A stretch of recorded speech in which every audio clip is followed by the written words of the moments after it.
first things that is definitely transforming the industry are NFTs, non-fungible tokens. NFTs are an item that are able to give artists, at doesn't matter what level they're at, direct access and power to their content. Any really good product sells itself. Any good product really just has its own value. And if you're working your startup like an ordinary job, it's not likely going to take off. You really do have to have a lot of love and passion to put behind it because everything rests on your shoulders.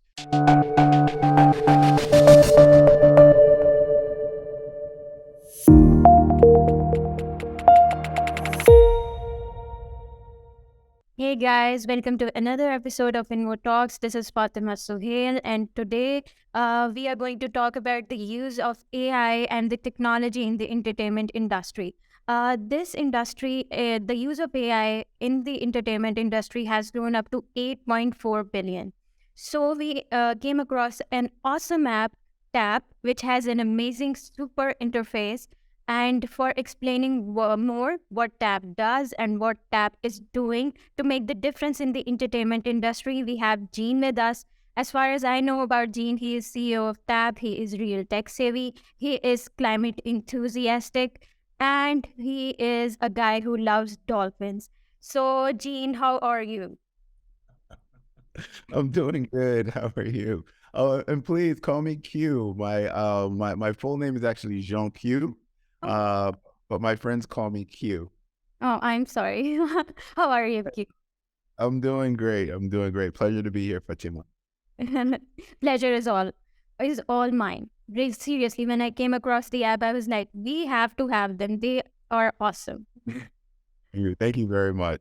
So before we jump into all the questions, guys, this podcast is powered by InvoZone, the software and web app development company. And Jean, tell me more about yourself, your struggles, and how did you came across the idea that I want to be a guy who is tech savvy but want to work for the entertainment industry, in the entertainment industry, I must say. Well, I mean, in terms of my background, I've always been a problem solver. And so after law school, I started working at a series of different law firms. And from there, I got recruited to join this law firm in downtown Los Angeles. And the law firm there had so many people in entertainment just coming in and out the door. And it was just very apparent that, we are in an entertainment town. However, people just can't afford attorneys or high priced attorneys. So it was very interesting to see these people get turned away. Fast forward, I ended up opening up my own intellectual property law firm in Santa Monica, California.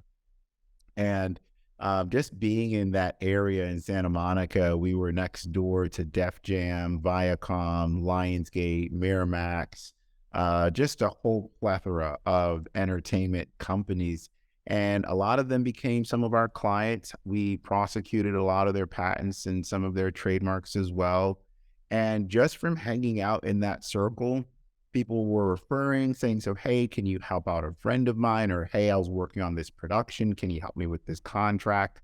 It was just really small back and forth legal services. And then, while we were helping out people with their legal problems and being an intellectual property law firm, we're being asked to help track their rights and how can we help find their rights. One of the key things that we were also running into is that it's just incredibly difficult to track people down in entertainment. And we're talking about like, 300-400 million-dollar contracts, right? So we were working with like one director that was a part of a well-known Marvel project, and he had some issues in terms of tracking his rights. And it was incredibly difficult to know that in the territory that he was looking for or the company that he was trying to get rights from, it just bellied up. It just simply disappeared. And we couldn't find the people. It was hard to track and to trace. And then from there, I saw that there was an opportunity, and I noticed that the entertainment industry was just super archaic. It's just not organized, outdated. The way that people work, people are getting taken advantage of. You'd also be very surprised to learn that even today in 2023, people are taking jobs on production sets and not signing contracts, right? Yeah. And so this is happening all throughout the world. And so when we took a look at that in the film industry, we also took a look at, well, what's happening in the music industry? What's happening in radio, and internet, and advertising and gaming? Because the entertainment industry is made up of those 8 verticals. And we saw that it's essentially the same, right? There are people that are trying to make it in the industry and they're willing to do whatever it takes. So they'll sign onto a project, but without having physically sign a contract, which was very interesting. But then when things go bad, they're like, hey, so-and-so owes me money, or a bar owes me money, or the contract that I signed is not actually valid because my rights aren't being well protected here. So it was a wealth of issues. And so I saw that as an opportunity. And I got together with some of my friends that were over at Lionsgate. By that time, our firm was representing a lot of well-known celebrities in the space as well. And we spoke to them and we said, so, hey, this is what we intend to do. Will you try it out? They took a look at it. They tried it. They loved it. And, when I left the firm, some of them ended up investing in the product. And so here we are. Oh, that's nice. Like you saw the problem and you kind of came in to cater. And that is an attitude which we all should have as a person. Correct. And I completely agree that entertainment industry is way archaic. It's not that much arranged that it should be like other industries. And you said that people enter into contracts without even signing them. That is quite alarming. And I believe that TAP is trying to cater this problem too.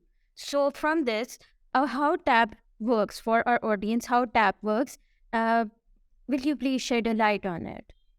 Yeah, absolutely. So TAP is right now available for anyone that is in the Los Angeles region.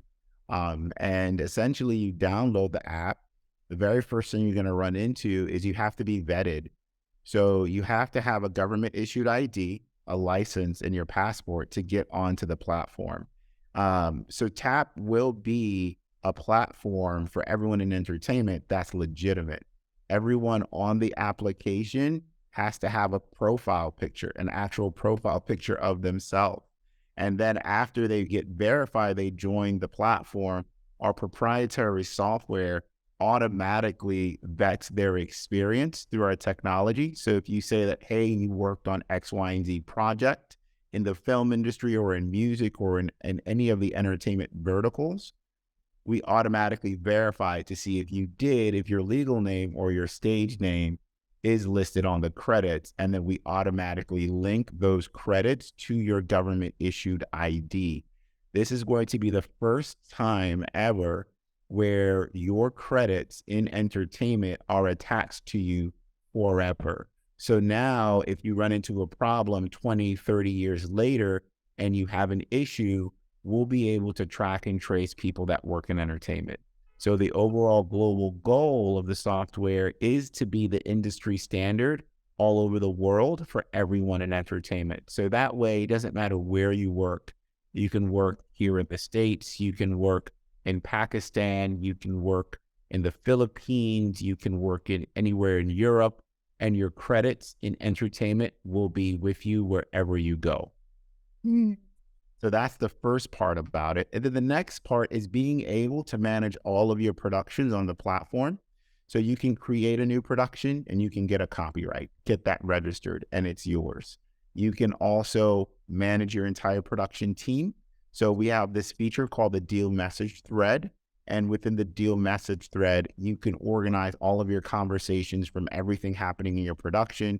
So if you're working on 5 different productions, because currently right now, if you are working on 5 productions, you probably have documents via email. You also have documents spread out via text message and various different forms. And you also have paper documents and files and audio files.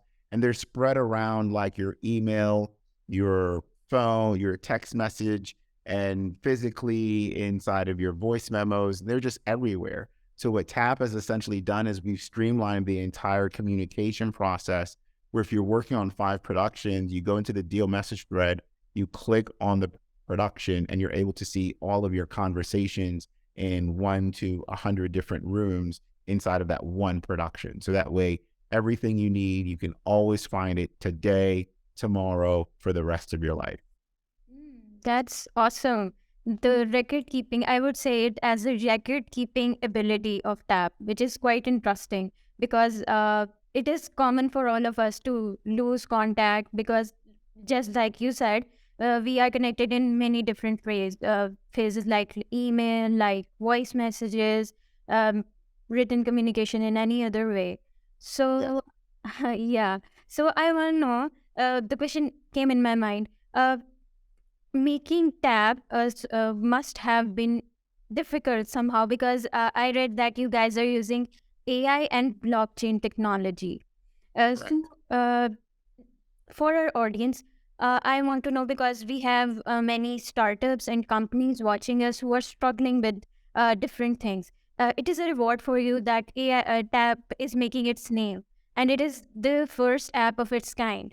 I want to know what were your struggles behind the development of Tab, and how did you overcome them in terms of technology, hiring, and are you still going those? Are you still going those struggles right now? Are you still facing them, and how are you, uh, I would say, busting them or overcoming them? I think the biggest challenge right now in any startup is really trying to find a quality team that can build a product, right? We're currently living in a day and age of the entrepreneur and the founders, right? So the biggest challenge is that there are so many people with some amazing ideas, and then there's a lot of companies out there around the world trying to take advantage of founders, right? So I there's agree with a that. lot of, Mm. tech shops, and they'll promise you, yes, we can do this for you, and yes, we can get this done. And then, without proper due diligence, if you don't have a technical degree or a technical background, these people can run all over you. And it happens a lot because we know the numbers that over 90% of startups fail. And it's because it's on cause of improper planning and also lack of the financial resources to hire a really good tech team. Because currently, right now in the United States, these engineers are making anywhere from 150 to like 300, $450,000. So they're making a lot of money as being engineers, and that makes it close to impossible for companies in the United States to stay here and to find a quality tech team and engineers. So it moves it upon us to try to find talent overseas in Latin America, in Europe, in the Middle East, in various different parts of the world. And because we're remote, we're saying, hey, this is what we want. Well, like I know for me personally, I interviewed with well over, I want to say 15 to 20 different tech firms overseas. And all of them said, yes, they can do it. All of them. They were like, yes, yes, yes. There was not one company that said no, which was very interesting. And so to the ones that I did decide and the people that I did choose and I picked, I decided to fly, to their region of the world and to go meet with them face to face. And they were surprised, right? And in my voyage and in my journey, I found out that I was being lied to. People did not have offices that they said that they had. The team that I was trying to meet when I arrived in one part of the world, which I will not disclose, but I was like, so hey, where's the engineers and everyone that I was speaking to? And come to find out, they were literally remote themselves. They were not located in that one place that they told me where they all were. So that was a really interesting trip as well. In another trip that I went to, I discovered that the gentleman did not have an actual company that was registered in that country because I did my own research. I checked the archives and their government records. It was not a registered company. And the people that he told me that was full-time, they were contractors. And then this other company that I went to that I found, everything looked great. Everything looked amazing. They were just not experienced, right? So it was very difficult. I think it took me about a year and a half of traveling around the world, having to go meet these engineers and these agencies to find the right dev shop, which we ultimately ended up finding. I spent about a week with them, went into detail about our engagement. Um, yeah, and so we're still with them till this very day. So I think that was the biggest challenge. It's really trying to, one, get access to the funding to be able to build your MVP. And then secondly, the biggest challenge is finding the right team to develop it, right? And then making sure that the UX, UI looks fantastic, but also that the software actually works itself. I can completely relate to you in that it is very difficult to find a team which can actually build something that you have planned or dreamed of. Because because it's kind of becomes impossible to achieve something when you don't have, I think, good UI UX, which is the main thing. When you have planned something but it turns out to be something else, it's kind of gets difficult, I guess. So, uh, Dean, from this, I want to know that you have successfully gathered $1.8 million, if I'm right, in funding. Correct. Correct. So, what is your secret mantra behind that?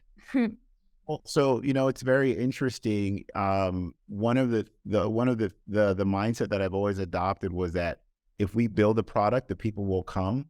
And I think what happened was, if you build a really good prototype, the investors will come. So this product is well needed in Los Angeles. So after we built the prototype, we just started putting it into the hands of people. And we said, hey, do you like what this looks like? And what are your thoughts? And we're like, oh my gosh, I love this. Like, what is it?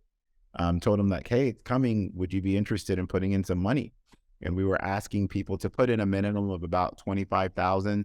Some people would say, no, I only have 1,000. I only have 5,000. Right. And so we were able to just put it together and put it out there. And we had a group of people come on board and they made referrals and those people made referrals. So I think any really good product sells itself, right? Any good product really just has its own value. And if the people have capital to invest, they will invest.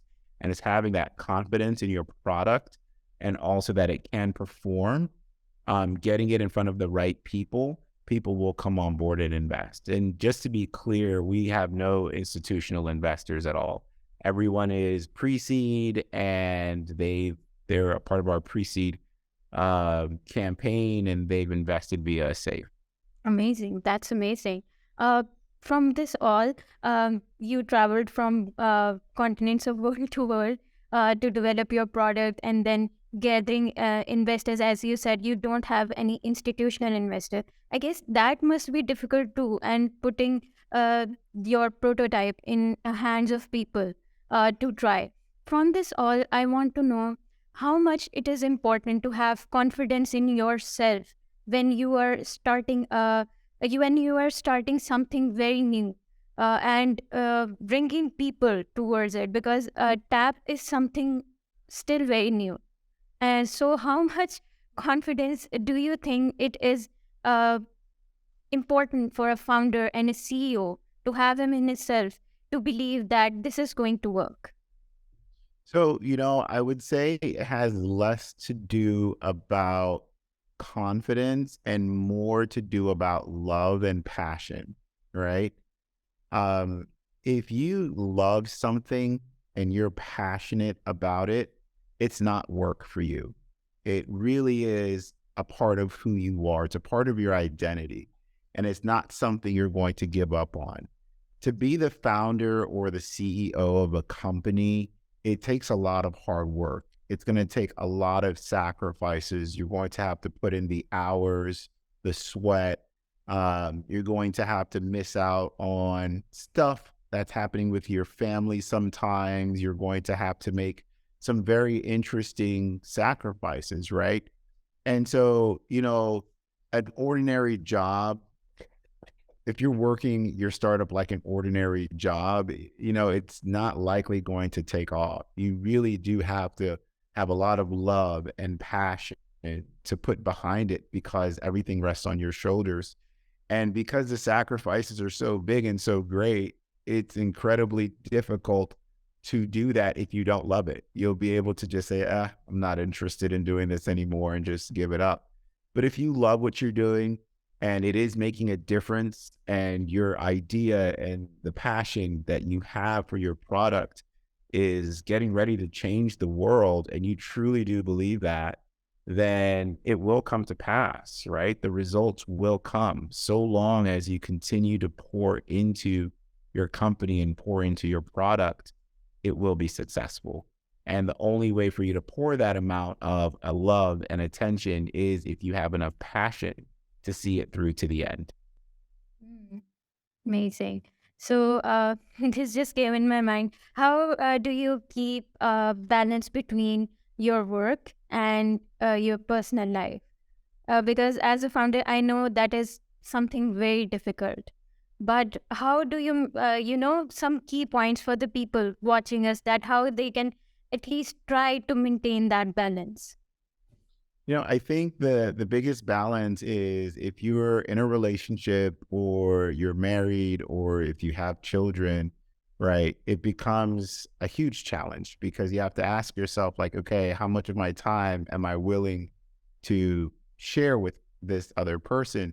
And it's important for them to really understand where you're at in your journey, right? So if you're dating someone or you're married or you have children, it's important to prioritize everyone that's involved in your relationship circle, to prioritize your work and your personal life, and being able to not work all the time, but also being able to make sure that you're taking breaks throughout the day and that you're taking care of yourself. Personally, what I have done is I make sure that I meditate. I meditate on average of about 3 times per day. And I also make sure that I make it out to the gym. So I know what happens if you just sit in front of your computer and you work all day and you're stuck in the screen. What happens is you read an email that you sent yesterday after a 14-hour shift, and it's full of grammatical errors. It's full of misspelled words. It's full of just inaccurate statements. You're like, oh my gosh, did I really just do that? Like, this makes no sense. It's not clear. And so you say like, okay, how do I fix it? How do I avoid this from happening? And it's really just prioritizing and making sure that your day is set up for success. Mm. I completely agree. Taking breaks is very important. I completely agree. Like you said, it's important to take small intervals, like doing things you love in between your work. Right. Right. Very true.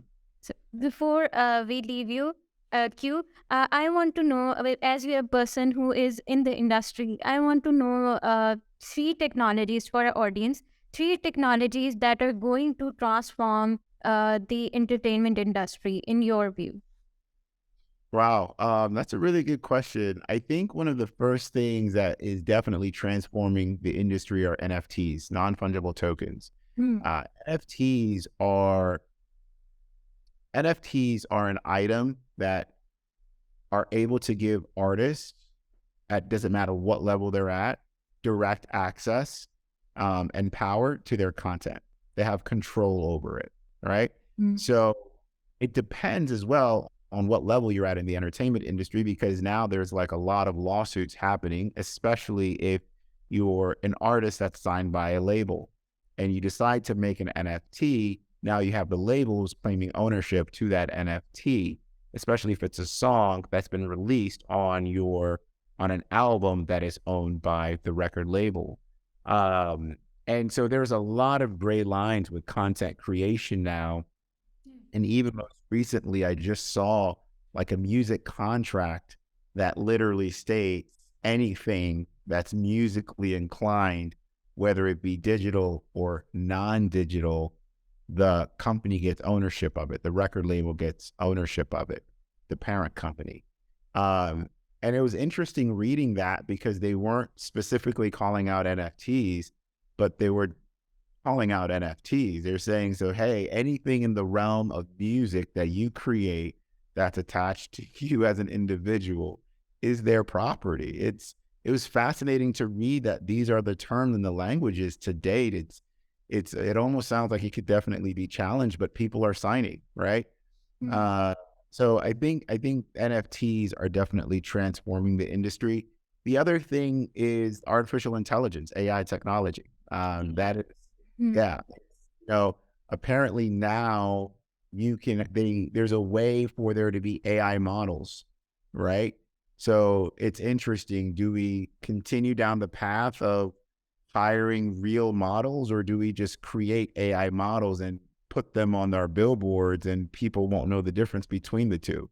It's fascinating because now you have people and there's no need for you to hire people and hire a photographer and set up a shoot and shoot the shoot and then edit the photos and then run them by for double check and then make edits and then send them off to get printed. It's just like, let's just make an AI and that's it, right? Same as with music as well.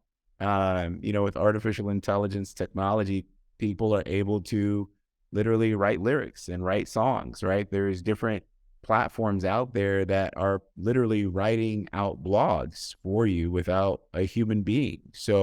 Uh, so that's another technology that's definitely changing the space. And I would also say blockchain is definitely changing the entertainment industry because there's a technology that can track and trace what you said online. And you can always find that exact date of ownership of when you had that conversation with someone. And that's one of the reasons why we've incorporated blockchain on our platform, because today, if Fatima, you and I want to collaborate, I would first tell you, let's have this conversation on Tap. And you might be like, but why? Like, well, I just want to protect my rights. And on Tap, if I have a conversation with you, it'll be stored there forever. So while we're collaborating, I might say, you know what? I just had this brilliant idea. Let's make the lyrics called Content Cab Driver. Let's just put those lyrics in. And you're like, you know what? I don't like it. But I'm like, no, let's do it. And so we do it.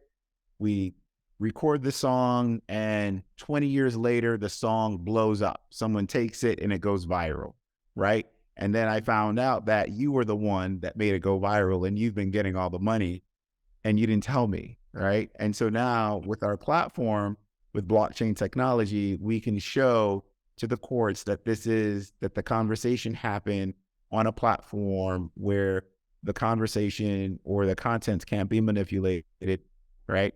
Everything that is on a blockchain is what it is. It can't be changed, right? And so I think those are the three technologies that I think that are changing the entertainment industry. I completely agree with you. These are the top technologies. You completely pointed them right, because with blockchain, the things have become more transparent and people are more answerable towards things, like you Yes. just said. And the AI, like you said, it is. I heard it. Honestly, I heard it for the first time that you can have a whole model instead of a human model, Yeah. and it's. I think it's kind of cost effective. Uh, It is. yeah. I would agree to an extent, but now what we're also saying is you can make art, right? You can have AI art for your wall, like the painting behind you. We can have AI do it. Your billboards, AI can put together a very amazing marketing campaign, right? AI could shoot an entire commercial with graphics and visual effects and make the car look real and the person inside the car look real. The road looks real, like a car commercial could all be done via AI. So you save over like what, maybe like $2 to $3 million from a commercial shoot and just have everything done with an AI machine. So I mean, it's interesting. It's an interesting landscape. It's going to be an interesting world. Yeah, the way technology is transforming, it is changing every industry, and I am really happy to know that it is changing entertainment industry and the way Tap is making a difference. It's completely awesome and fascinating. And thank you so much, Q, for being with us, giving us your time, and developing Tap for the world. It's awesome. It's completely awesome. Thank you so much, Fatima. It was a pleasure. And I wish you guys success in leaps and bounds because Tap is awesome and um, we all want to witness it grow more. Thank you so much. Really appreciate the kind words. Thank you, Q. Thank you so much for being with us. Same here. Bye-bye.